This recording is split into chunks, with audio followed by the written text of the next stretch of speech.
we're going to talk about molding to teach behaviors to dogs. So molding is an alternative method to luring, shaping, or capturing.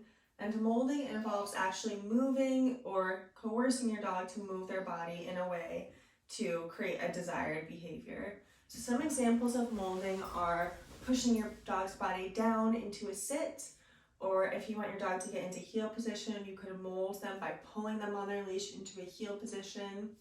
We don't use molding very often because it's usually pretty unpleasant to dogs, and they aren't actually doing the thinking to learn the behavior, so it's a much slower learning process than using things like luring, shaping, or capturing. I'm going to use a gentle, mild version of molding for Brody to demonstrate here.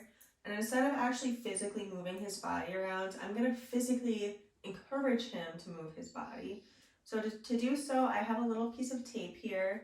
I've made sure it's not very sticky. And I'm going to put it right on his nose to encourage him to paw at his nose to get kind of a peekaboo behavior. As soon as he paws at his nose, yes! I'm going to mark with a yes and feed him. Yes! You look silly. Yes! Yes! So obviously this isn't the most pleasant thing for Brody because he's trying to paw at his nose to get the tape off, but I'm in a way capturing that motion of pawing here. Yes!